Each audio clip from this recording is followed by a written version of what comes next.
The following is a hockey podcast out of Vancouver and Surrey, British Columbia. It'll only consist of a lot of puck talk and even more BS, or in actual words, banter and satire. Enjoy, and as always, go Canucks, go. Canucks fans, be positive, okay? There's a solution here, and we'll talk about 5 or 6 of them. And the Canucks, they can survive all the Flames, not just the Calgary Flames, but all the Flames that are coming their way. What a season, a nightmare-like season. But again, we can survive, and let's talk about it on Locked On Canucks.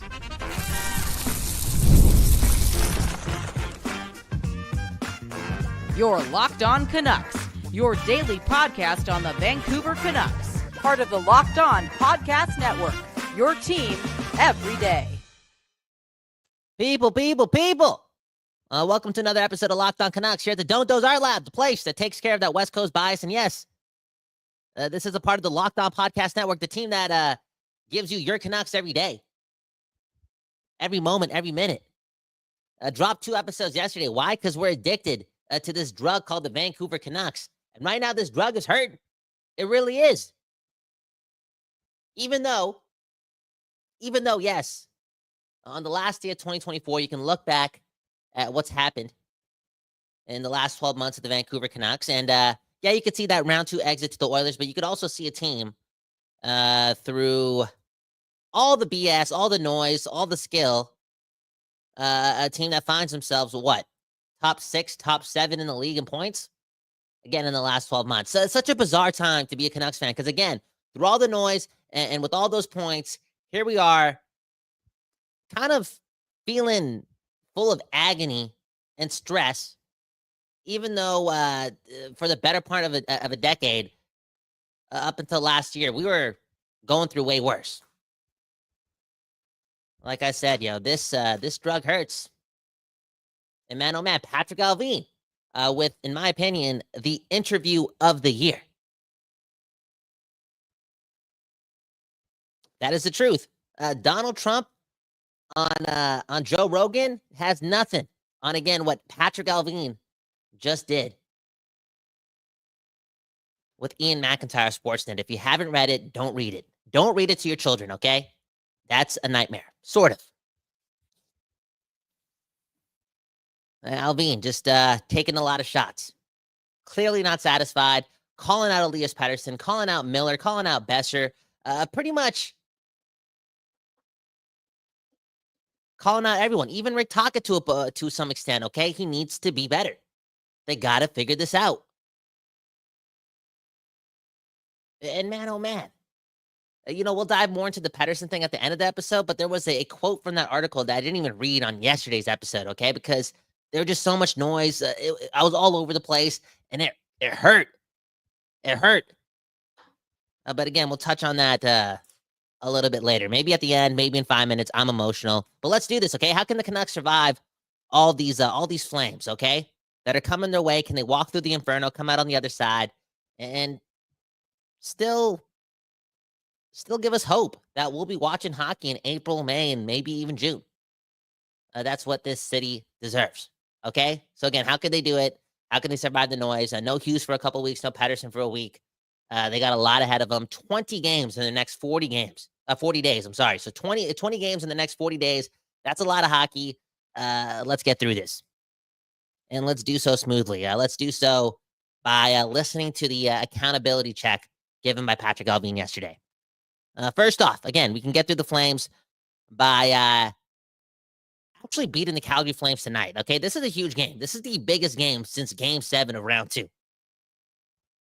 That is just the truth, okay? Calgary, 1 point behind. I feel as if we haven't played the same amount of games as them, right? I think Calgary may have a game in hand. Can somebody double-check that for me in the comments? Again, they're 1 point behind. We hold a wild card spot. Can this brittle Canucks team, who's just been called out from the top of their lineup, who's just been dealt a blow after so many blows all season long, right? And this blow is the biggest. No Quinn Hughes. Can they survive getting smoked by the Calgary Flames on the road? I don't know. Seems like a sensitive bunch. Again, you want to push through the Flames. You want to get through all this noise. You got to start winning games and not losing to division rivals, not losing again to the Calgary Flames. Can't happen. It's ironic, right? Because I feel as if this season started off on such a bad note, courtesy of, again, the Calgary Flames. A little ironic that we played the Calgary Flames a couple days after we blow a 3-goal lead in 10 seconds to the Seattle Kraken at home ice. Okay? What happened in game 1 of this season, right? The irony again. We blow 2 3-goal leads to the Calgary Flames. To Justin Kirkland, is that his name? To Kirkland and the Calgary Flames on home ice to start off this momentous season, right? Blow that 3-goal lead. In fact, Calgary takes the lead. JT Miller scores a beautiful goal to tie it up with a couple seconds left. We go to overtime, and Connor Zary absolutely embarrasses us. And again, sets the tone for a bizarre season for us over here on the West Coast, the Best Coast. Let's deliver the opposite. Let's maybe set the tone to, again, a division rival, somebody that we're fighting with in a playoff race. Let's not give Calgary any momentum. Let's send them into 2025 feeling a little pessimistic. Why not? Why not? And as GV is saying that we in the comments, thanks for producing the show. He says that we have the game in hand. Okay, so why don't we win today? Take a 3-point lead, have the game in hand on Calgary, and just kind of push them down in the standings. How about we become a little bit more comfortable? Now, I feel as if Allvin and what he did yesterday is again trying to make the boys a little uncomfortable, right? And it gets ironic because I think he's trying to push the players on this team that are healthy, Besser and Miller and company, to, gear up for wins, lead this team, provide the cushion that we need in the standings as we approach February, right? Again, in the next 40 days, this Canucks team is playing 20 games. A lot of those games are not going to involve Quinn Hughes. We need to pick up points. So again, Allvin talks to the media, tries to make the boys uncomfortable. You learn through uncomfortability, right? As a human being, right? As a striving entrepreneur. What? An athlete. And here I am saying, make sure you pick up wins right now. So that while we go through all this noise and all of these injuries and all these rumors, we're still comfortable in the standings. Because I don't know if this weak, that's a strong word. I don't know if this sensitive team can dip in the standings while all these things are happening in the background, while Quinn Hughes is not playing games, and maintain a playoff spot after the next 40 days. Again, 20 games in the next 40. A real bad time for Quinn Hughes to be hurt. A real bad time for Filip Hronek to be hurt. A real bad time for Elias Pettersson to be hurt. Okay, so beat the Flames. The moment after Allvin opens his mouth, beat the Flames. And set the tone. Let's go into 2025 with the win. Next up, on how we can get through all the Flames, not just the Calgary Flames, but everything that's coming our way. And by the way, let me know in the comments if you have any solutions too. We're trying to be a solution heavy today. Okay, I don't want to be super negative today because my heart is hurting, and I'm hanging out with my girlfriend tonight, so I don't want to be a burden. Okay, you are what you think, you are what you preach, you are what you eat, and I'm trying to be positive. Okay, solutions are a great thing. Anyways, number 2 on my list of solutions. Don't take it personal. I'm talking to Miller. I'm talking to Pettersson. I'm talking to Besser. I'm talking to Thatcher Demko. I'm talking to Rick Tocchet in need of a new contract. Okay, Rick Tocchet. I'm talking to all these guys that Allvin, the champion, right? Allvin, the champion, called out just 24 hours ago. I'm going to throw Rutherford in that mix too. Okay, Rutherford and Allvin doing a lot of shit talking, trying to wake up the boys. And we need the boys, again, not to take it personal. Just listen to your peers, listen to your leaders, listen to the guys at the top that are literally trying to preach accountability, right? Trying to mature these boys up, trying to level these guys up. Listen to the guys who brought in Kiefer Sherwood, who brought in Jake DeBrusk, who a couple of years ago gave this core Filip Hronek after trading Bo Horvat.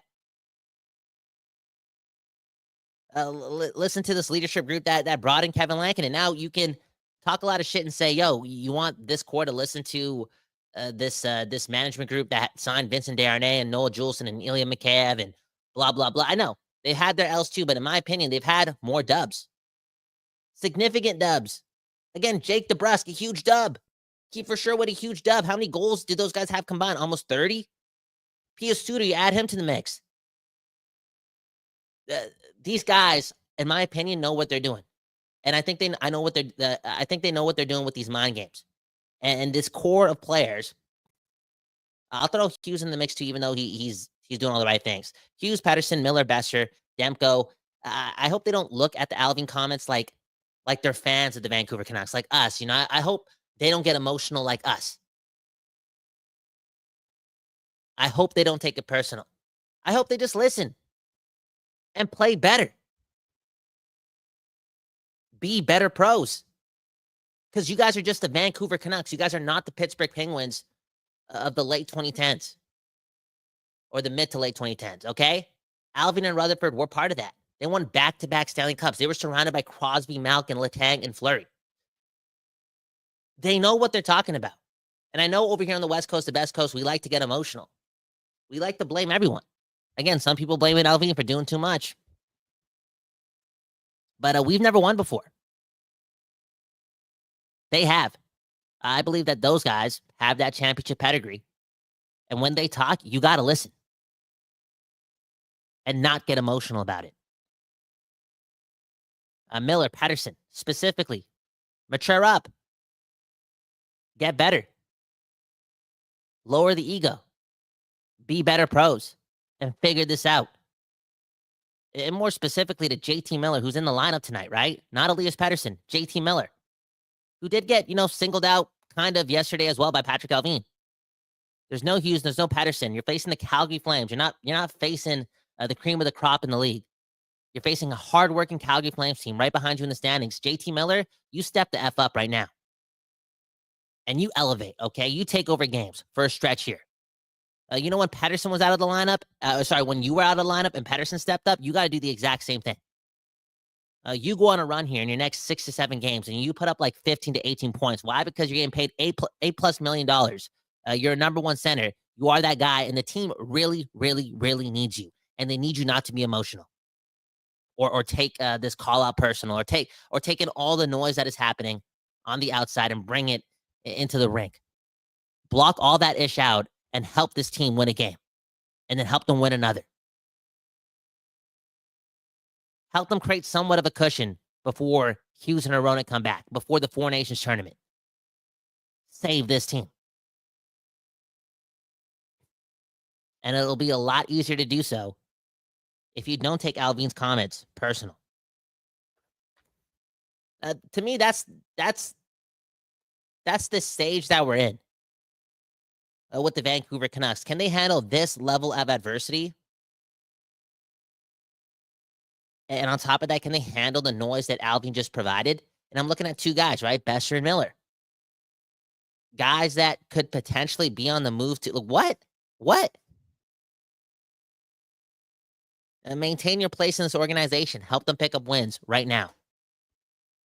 It's so important, okay? Let me know in the comments what other solutions you guys have. I'm going to cut to break, and we'll keep rambling here on this December 31st edition of the Vancouver Canucks. Maybe we'll talk about some of the best moments of the year, too. I'm trying to keep it positive. I think solutions are positive. I also think blaming management, it's a waste. If we really think this team is talented and has a crop of players, I know a couple guys are hurt. Their best players hurt. I know, but other teams face injuries. You got to get through it, and we still have JT Miller in the lineup. They got to get the dub. Even with that decor, they got to figure it out. You face Calgary and you face Seattle, I don't give it. You need 4 points here if you want to be legit. Anywho, more solutions in the comments, more solutions on the other side. You're listening to Locked On Canucks, one left of the Don't Do's Art Lab. And we'll get back to this all on the other side, after we shout out our friends at Rocket Money.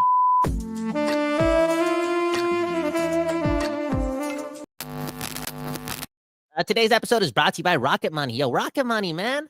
I've been telling this story for the last couple of days, man. Saving me $44 a month. Boom, bam. Notifying me that I'm an idiot, okay? That I forgot that I was paying for stuff that I wasn't even using before, okay? But Rocket Money is so much more than just an app that helps you manage all these subscriptions that you forgot you were paying for, okay? It really is. Okay, it's also a personal finance app that helps find and cancel, again, your unwanted subscriptions, but also monitors your spending on other things and helps lower your bills so you can grow your savings. Okay, it brings everything together in one place, whether it's subscriptions, your spending habits, or even the goals you want to hit this year. This year, 2025. Speaking of which, it's January 1st tomorrow. You're going to get hit with a couple of invoices that you didn't even know you're going to get hit with, right? $6 for this, $7 for that, $8 for that. Boom, bam, do the math and get Rocket Money. Rocket Money has over 5 million users that have saved over $500 million in canceled subscriptions, saving members up to $740 a year when using all the app's premium features, okay? So go to Rocket Money and do all this, okay? And also use their subscription tracker too. Again, just use it and see everything you're paying for. It hits you in the face. Go get humbled at Rocket Money and cancel your unwanted subscriptions and reach your financial goals faster with, again, Rocket Money. That's rocketmoney.com/lockedon. That's rocketmoney.com/lockedon. And again, that's rocketmoney.com/lockedon.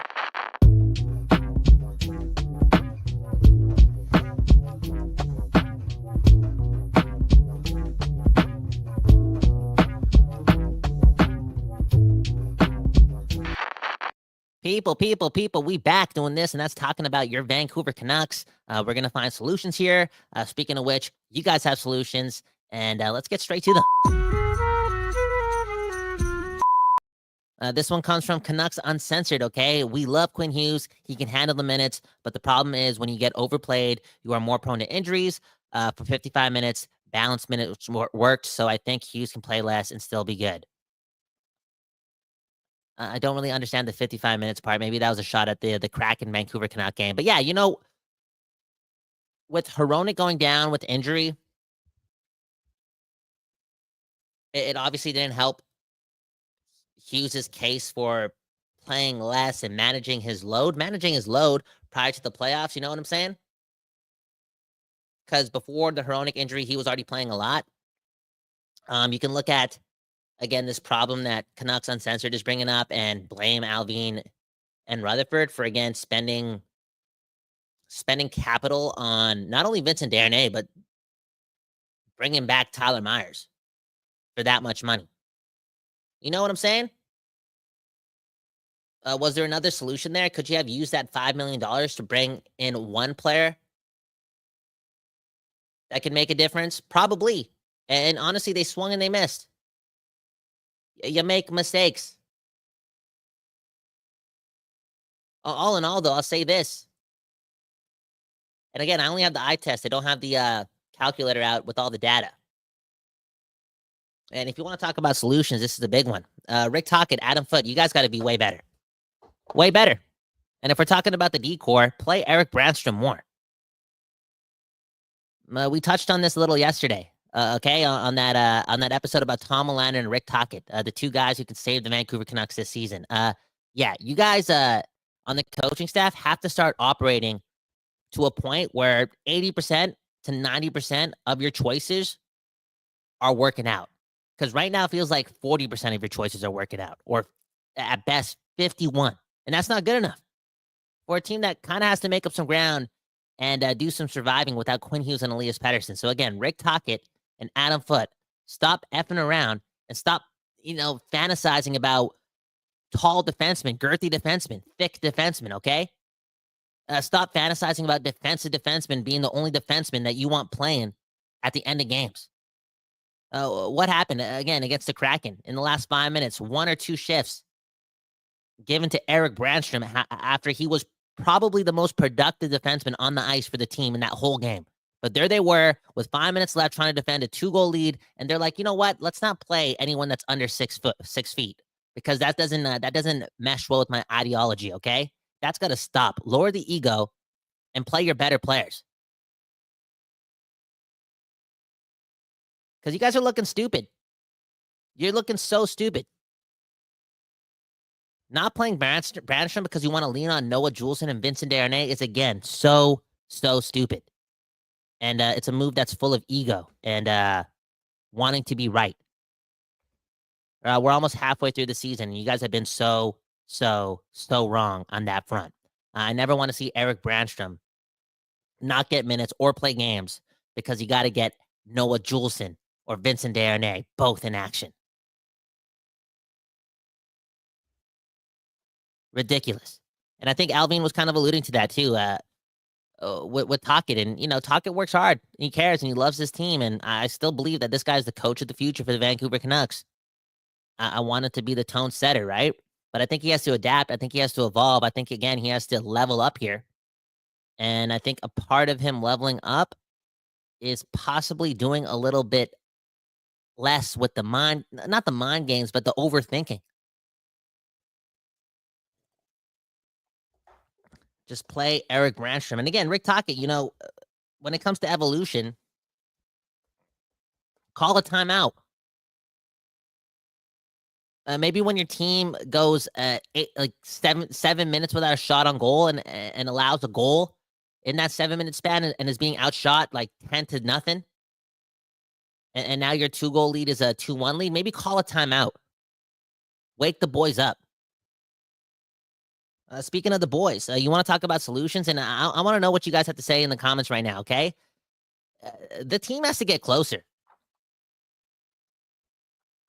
We've seen the bad starts. We've seen the breakdowns. We've seen what they've done on home ice. We've seen what they've done against teams when Dakota Joshua returns to the lineup or Demko comes back into the lineup. There's no love for each other.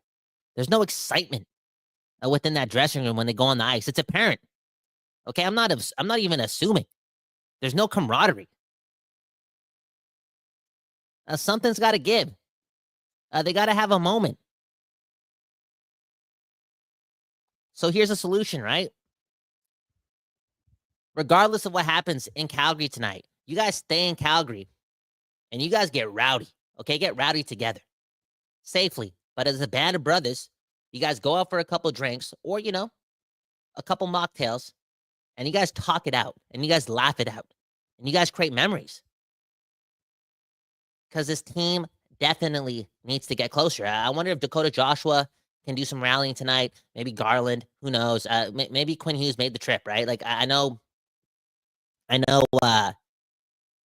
Rick Tocchet said that's not the case, but maybe because it's New Year's Eve, and they can line up some sort of party or something. Maybe Hughes is there and he's rallying the troops, or maybe Miller can do it, right? Being one of the leaders on the team. But be a band, okay? Where's the camaraderie? Because it's a little bit broken right now. And we've seen them being disjointed again, not playing for one another at various points this season. And now Allvin's calling the team out. This is a pretty sensitive time. So I just feel as if more than ever, the guys got to go out for New Year's tonight. Am I stupid for that? Okay. Am I dumb for that? Is that not a 2025 answer? Promoting partying? Dude, it's about being friends. It's, again, not allowing the noise to get into the room. You guys are supposed to be a family. A rock hard unit. Unbreakable. It seemed like that last year, but for a lot of reasons, and we'll talk about that at the end of the show, for a lot of reasons, it seems broken. It seems not dreadful to be a Vancouver Canuck, but it seems not as fun. And that has definitely got to change. So again, win or loss, you guys got to win after the game and go out. Unbelievable. Unbelievable. Look at this comment. This one comes from Callum Sandu, okay, saying that Cactus Club for everyone. Do it. Do it. Like I said, man, get a couple mimosas and deal with this like men.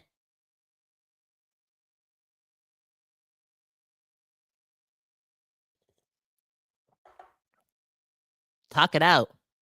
Get closer. And just overcome all this adversity in the second half of the season. It's got to happen now. Next question. This one comes from Mother Knucker. This guy's from Wyoming, okay? Wyoming, Connecticut. And he's saying it's widely known that most teams go out after the New Year's Eve game. Happens here in Dallas on the Rags. Calgary, let's be honest, man. Calgary, the nightlife, the party scene out in Calgary. It's definitely better than Vancouver's, and that you're coming from me working in this industry. That's dude. I could get fired. Okay, I could get fired for saying that, but it's the truth. They've been elevating over the last couple of summers, and I know it's not the summer right now, but Calgary just it's just a friendly place. The vibes are nice there. I'm telling you right now, it's gonna happen, and I'm telling you again, there's a chance that Hughes did make this trip just to party. Hey, Pettersson, I hope you did too. That being said, you seem kind of standoffish, okay? I saw what Thomas Drance said about you earlier today, and it kind of scared me. You talk about the ego, man. All in all, you guys gotta do something. Band together. Next comment. This one comes again from Canucks Uncentered. He says, I echo your sentiments. They balanced out all the minutes for most of the Kraken game, then sat Brandstrom playing not to lose. It's a recipe for disaster. The leaders got the lead, but not force things. Again, the leaders got a lead. Rick Taka, you got to get out of your way and just play Brandstrom. Like, I don't know what you got against shorter players. Again, look at Quinn Hughes and look at Connor Garland. Been two of your three most consistent players all year, and they're small. Like, I know you haven't had Brandstrom for a long time, and I know he failed to make Colorado, and he wasn't qualified by the Senators, and maybe you just don't trust him yet. But man, oh man, the fact that you're choosing to trust Juleson more or Darnay more or Myers more it's hurting my heart. It's really hurting my heart. It's stupid. Get over yourself. For real. Next comment before we get to break is coming from Raptor, okay? He's saying a hotel party, no problem. Honestly, man, like, I like hotel parties. Don't get me wrong. I've had a couple great ones in the past, and there's nothing better than a good old house party / like hotel party with just the friends and whatnot. The privacy is nice too. If they can pull it off, they can pull it off. But you know, like pregame, after the game, at some nice steakhouse with a lot of drinks. You know, someone unorthodox picks up the bill. Like, you know what I'm saying? The little things. These things got to get pushed, man, right now. And again, can somebody dig up that story? I know I'm telling the truth here. In 2019, the St. Louis Blues struggling, right? Struggling so much. And there they were. I don't know if it was before a game or after the game or just like the day before game happened on the road or whatnot. The team went out to a bar. They had a good time. There was this song that was being played. It became like the rallying song for the boys the rest of the year. Shortly after, they called up Jordan Binnington, and boom, bam, they won the Stanley Cup. I think somewhat of a miracle like that kind of has to happen here. Like that type of movie scene like moment for this whole season to shift, because I have no problem saying this, and you can call me an asshole for saying this. I think somebody in the comments yesterday said that I'm feeding into the dark narrative, and I'm being dark right now. I'm being pessimistic. It's not fair, blah, blah, blah. Look at what Allvin's saying, okay? I'm not being dark. I'm using the eye test too. This team's broken right now. They've had 8 disastrous games this year at various points, whether it be the whole game, like Carolina, the Islanders, New Jersey, or just moments like against the Kraken and against the Calgary Flames. Like they're not together, okay? Something's got to give, and I think that thing that has to give has to happen off the ice, okay? On some human-ish. Anywho, we got to get to the other side and run a break for the podcast side of things. Hey, if you're here, do us a favor right now, okay? All 27 of you on this live streaming on YouTube. Hit the like button, okay? Hit the like button, see what happens. One love to you and you for watching Locked On Canucks, and we'll talk more about your Canucks and your comments on the other side on this New Year's Eve edition of Locked On Canucks.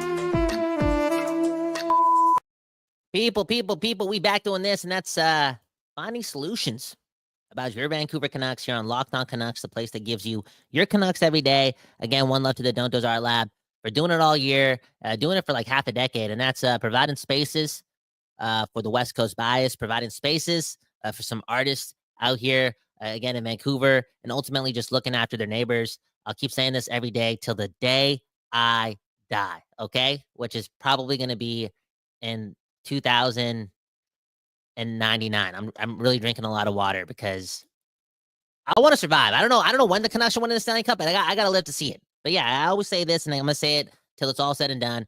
You got to look after your neighbors before you look after the world. And yeah, we do got to look after the world. Straight up, man. We all share this place. We're just one, okay? I watch too many Disney movies not to believe that. Speaking of Disney movies, let's read this comment right here. This one comes from James Moore. Don't Google him, okay? Don't Google him. Don't do it. Don't do it. James Moore. He says, the grind. Starting tonight, the Canucks play 20 games and 40 nights. 12 of those on the road. Thank God. Thank God. And 11 of the final 16 games on this 20-game stretch are against teams that are currently in a playoff spot. It's go time. And then Vancouver's My Life is responding to that saying, James Moore is right on the money here. Again, don't Google James Moore, but he's right on the money. The dog days of winter are here, and the Canucks need to get it together or the season is lost. Oof. What a season, man. What a season. One love to Dakota Joshua. He missed time. Thatcher Demko obviously missed time. Quinn Hughes is now missing time. Elias Pettersson is now missing time. JT Miller missed time. Brock Besser missed time. Philip Hronek missing a lot of time. What a weird season. You know what I'm saying? Like, did I mention Noah Juleson missing time or Tyler Myers missing time or Danton Heinen? No, I didn't. Look at the names I just mentioned. Like, it's real. Don't get me wrong. But I think, again, it's important for the guys who are currently playing and healthy to carry the load. And right there in front of us, I still see Thatcher Demko. I still see Brock Besser. I still see JT Miller. Right? Core pieces. Figure it out. Help Quinn Hughes out. Straight up. Do the most. Rally the troops. And pick up the dubs. Because it's go time, and it's go time right now. Speaking of the next stretch of games, let me know in the comments too. We got 20 games in our next 40. Is that an even split when it comes to games for Kevin Lankinen and Thatcher Demko? Is it 10 and 10? Is it 11 and 9 for one or the other? I think so.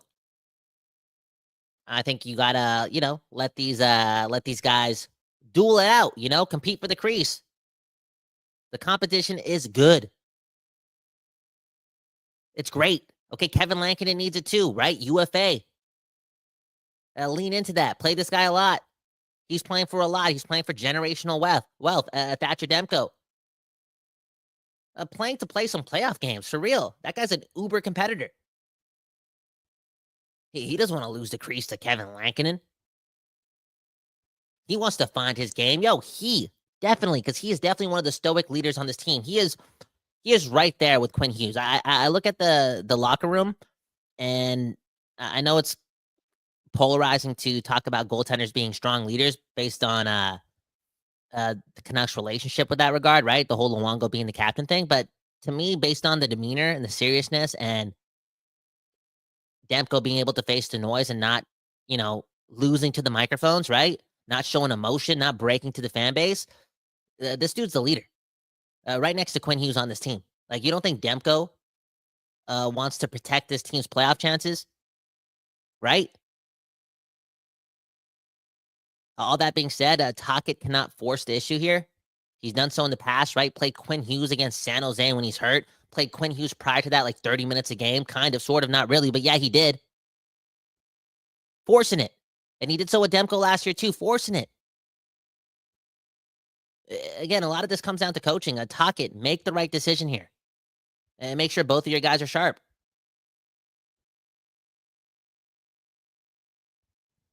goaltending has to be everything for this team. Like, if the Canucks want to survive without Quinn Hughes, again, the Canucks are one of the worst offensive teams in hockey. They've been one of the worst offensive teams in hockey over the last 11 months, 10 months, based on shot generation, chances, high danger scoring chances. Like, they just been so boring, so bad. Now they don't got Quinn Hughes. And this team needs to do a lot of work. They need to find momentum. And for them to get there, it'll just be so much easier if they get like 9-20 goaltending from this point on, prior to Quinn Hughes coming back. Okay. The momentum, the confidence, the swagger. It starts with the base, and it starts with Kevin Lankinen and Thatcher Demko. Anyways, let's get to some more comments before we get out of here. I do want to touch on Pettersson too, but your comments matter more. Look at this comment from my aunt, yo. It's on Miller. If he has another shitty game, a lazy game, he needs to go. Whoa. I mean, that would be telling, right? All this noise, everyone that's missing. Again, a must-win game, the most important game since Game 7 of Round 2 of the 2024 Stanley Cup playoffs. If JT Miller has a lackadaisical game on the back check at any point in this game, then that's not good enough. Like, he needs to turn the motor on and not turn it off until, never. And definitely not now. The team needs its leader, right? Its guy, its heart and soul, its FU, to really take this responsibility seriously. Again, mature up, be a pro, be that dog. It's on him. It really is. It really is. Next comment. Now look at this one, man. Steve Wong.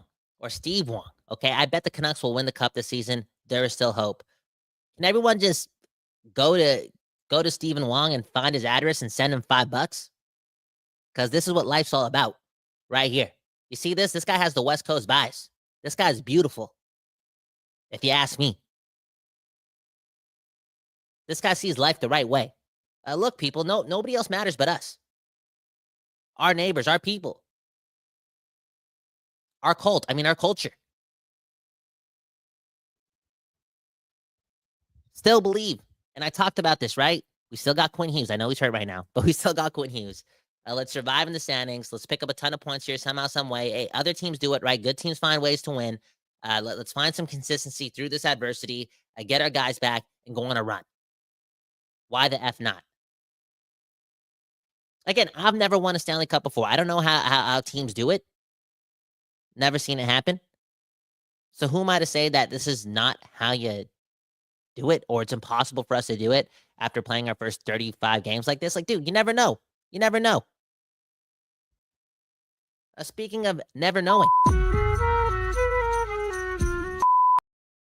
Look at this comment, okay? This Canucks comment right here, okay? Savvy saying, I believe in Pettersson. All this will make him stronger.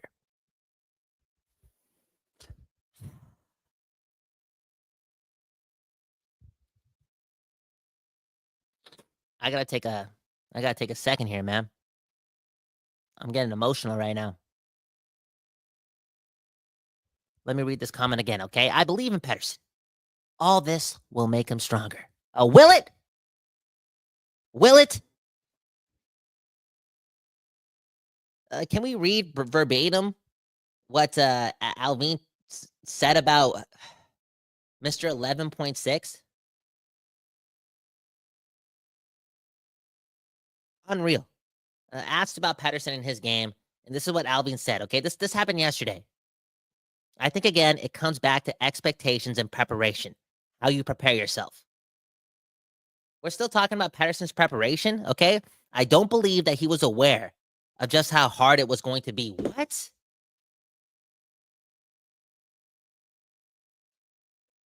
How was he not aware?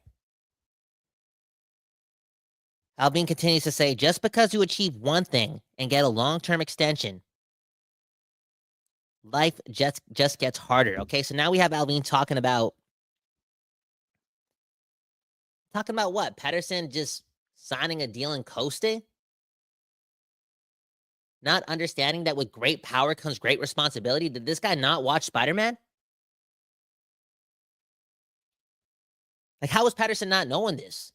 How do you not know that you're responsible? Like, yeah, you're just a human being and everyone is equal, blah, blah, blah. Everyone is equal. Well, dude, you're a dog. You're that guy. You're that savior. It's different. You're that superhero. You're that alien. How you not know that it's supposed to get harder? How you not know what you're supposed to prepare different? How you not know all of this when Quinn Hughes is doing all of this the right way? Preparing, changing, evolving, deleting social media, just reading books, being stoic, thinking only hockey.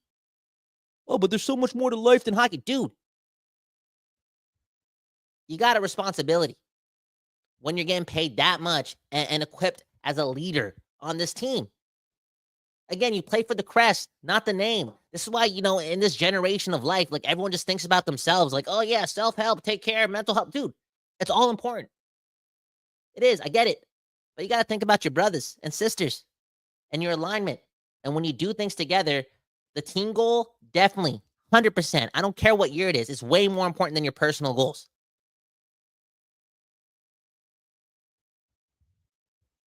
How you not know this, man? These are shots, man. This is really concerning. Allvin continues to say that, Pettersson, you haven't really accomplished anything. You're not even halfway to winning a Stanley Cup. There's obviously the mental part that comes with this too. And why is my photo not? Okay, can you just? I gotta finish this quote off because it's so crazy. Sorry, there's a little glitch here. Okay. He also says there's obviously the mental part that comes in there too, and suddenly you feel the pressure and blah blah blah. Okay. Pettersson, man, don't take it personal.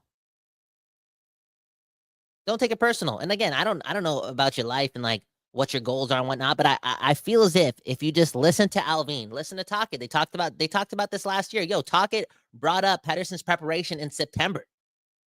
And I'm paraphrasing, but he said like he kind of has to approach it more like Sidney Crosby.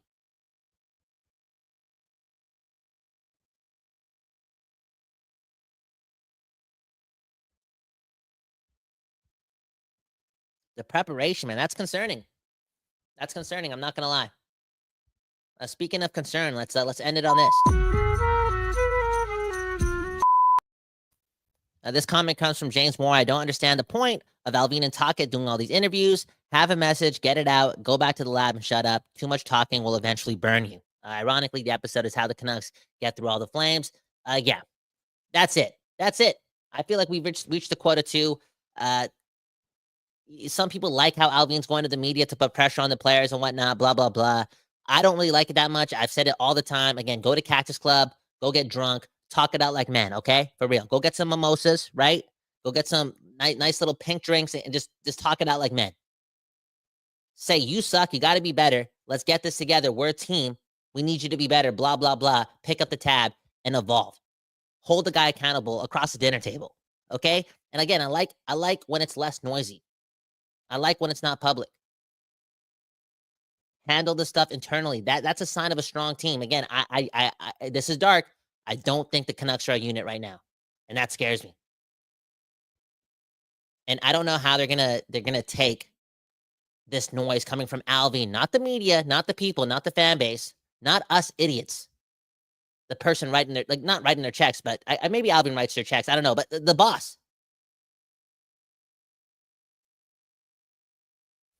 On the other side of that, my testaments, look at Bob Bluger saying, I like the attitude, though, okay? We've seen other players have to go through a maturing process here before. Savvy saying Pettersson needs to go through this. Again, look at Savvy saying we need to evolve. That's the new motto. And look at Matt, man, with the comment. Yo, what? This is the comment of the year.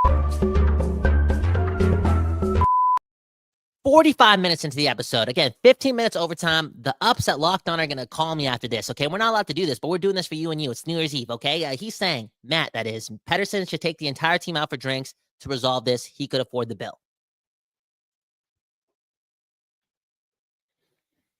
I agree. You know who should split the bill with Pettersson, though? Noah Juleson, okay? That will be a moment. Anyways, Kyle Bowen here, KYLEBHAWAN. One love to the Locked On Podcast Network for giving us this platform to give you your Canucks every day. Hey, one love to the Don't Doze Art Lab for taking care of its neighbors.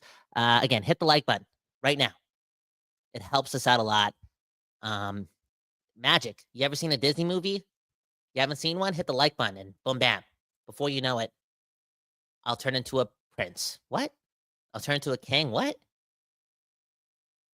Shout out to our sponsors as well. And maybe we'll be back after the game. Trevor Beggs is actually in Calgary. He's gonna go to the game. He's gonna streak. He's gonna jump over the boards and show everyone what he's working with. And he's gonna show Rick Tocchet that size don't matter. Okay? My name's Kyle Bound, and I approve of this message. Peace.